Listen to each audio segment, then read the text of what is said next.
జీవులు ప్రత్యుత్పత్తి ఎలా జరుపుతాయి అనే అంశంలో మానవుల ప్రత్యుత్పత్తి. ఈ వీడియో మీకు పూర్తిగా అర్థం కావాలంటే దీని ప్రీవియస్ వీడియోస్ చెక్అవుట్ చేయండి. డిస్క్రిప్షన్ లో లింకులు ఇస్తాను. ఇప్పటి వరకు వివిధ జాతులు ప్రత్యుత్పత్తి కోసం ఉపయోగించే వివిధ రకాల పద్ధతులు మనం చర్చిస్తున్నాము. ఇప్పుడు మనం ఎక్కువ ఆసక్తికరమైన జాతులు అంటే మానవుల గురించి పరిశీలిద్దాం. మానవులు లైంగిక ప్రత్యుత్పత్తి విధానాన్ని అనుసరిస్తారు. ఈ ప్రక్రియ ఎలా పనిచేస్తుంది? స్పష్టంగా సంబంధం లేని అంశం నుండి ప్రారంభిద్దాం. వయసు పెరిగే కొద్దీ మన శరీరంలో మార్పు వస్తాయని మన అందరికీ తెలుసు. చిన్నప్పటి నుంచి ఇప్పటి వరకు మనం ఎత్తు పెరుగుతూ రావడం మనం గమనిస్తూనే ఉన్నాం. మనకు దంతాలు వస్తాయి. పాల దంతాలు అన్ని పిలువబడే పాత దంతాలను కోల్పోతాం, కొత్త వాటిని పొందుతాం. ఇవన్నీ పెరుగుదల యొక్క సాధారణ ప్రక్రియ. వీటిలో శరీరం పెద్దదిగా మారడం ఒక అంశం. కానీ యుక్త వయసు ప్రారంభంలో మొత్తంగా ఎన్నో కొత్త మార్పులు సంభవిస్తాయి. వీటిని కేవలం శారీరక పెరుగుదల మాత్రమే చెప్పలేము.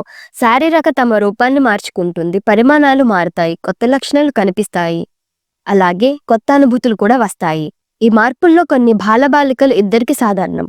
చంకలు మరియు తొళ్ళ మధ్య జ్ఞానేంద్రియాలు ప్రాంతం వంటి శరీర భాగాల్లో కొత్తగా ఒత్తుగా వెంట్రుకలు పెరగడం ప్రారంభమవుతాయి. అలాగే ముఖంపై కూడా కనిపిస్తాయి.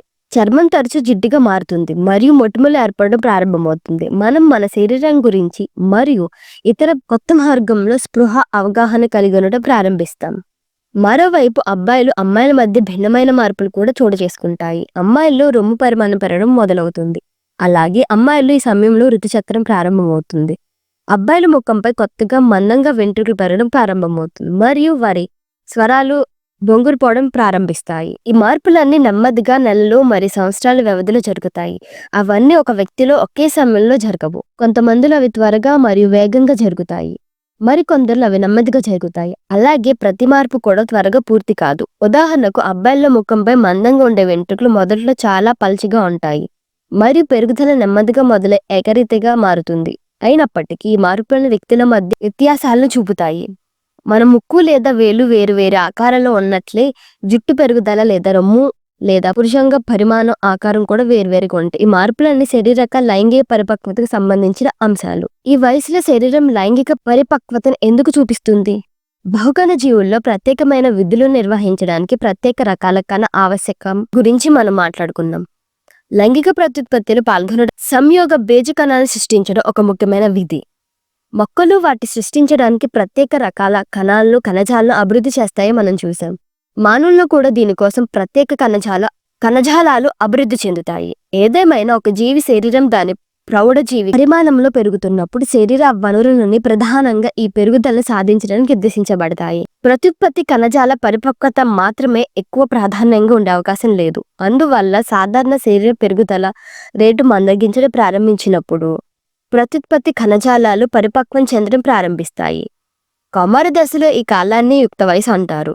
కాబట్టి మనం చర్చించిన మార్పులు అన్ని ప్రత్యుత్పత్తి ప్రక్రియతో ఎలా ముడిపడి ఉంటాయి అనేది లైంగిక ప్రత్యుత్పత్తి విధానం అంటే రెండు జీవుల నుండి వెలువడిన సంయోగ బీజ కణాలు కలవడం అని మనం గుర్తుంచుకోవాలి. పుష్పించే మొక్కల్లో జరిగినట్లుగా జీవుల శరీరాల నుండి సంయోగ బీజ కణాలు విడుదలై బయటకు రావడం ద్వారా ఇది జరుగుతుంది. లేదా అనేక జంతువుల్లో జరిగినట్లుగా బీజకణాలు అంతర్గత బదిలీలను మరియు సంయోగం కోసం రెండు జీవుల శారీరక కలయికను జరుగుతుంది. జంతువుల జత కూడా ఈ ప్రక్రియ పాల్గొనాల్సి వస్తే వాటి లైంగిక పరిపక్వత స్థితిని ఇతర జంతువులు తప్పక గుర్తించగలగాలి. యుక్త వయసులో కొత్తగా వెంట్రుకలు పెరుగుదల విధానాలు వంటి అనేక మార్పులు లైంగిక పరిపక్వత జరుగుతుందనడానికి సంకేతాలు. మరోవైపు రెండు జీవుల మధ్య లైంగిక చర్య ద్వారా సంయోగ బీజకణాలు అవసరం. మానవులు వంటి క్షీరాదాలతో శిశువును తల్లి శరీరంలో ఎక్కువ కాలం మోయాల్సి వస్తుంది మరియు తర్వాత తల్లి పాలు ఇవ్వాల్సి ఉంటుంది. ఈ అవసరాలకు అనుగుణంగా స్త్రీ ప్రత్యుత్పత్తి అవయవాలు వక్షోజాలు పరిపక్వత చెందాల్సి ఉంటుంది.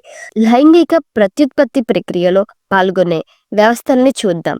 ఈ వీడియో ఇంకా కంటిన్యూ అవుతుంది. తర్వాత అంశంలో పురుష ప్రత్యుత్పత్తి వ్యవస్థ మరియు స్త్రీ ప్రత్యుత్పత్తి వ్యవస్థ గురించి చర్చించుకుందాం. Thanks for watching.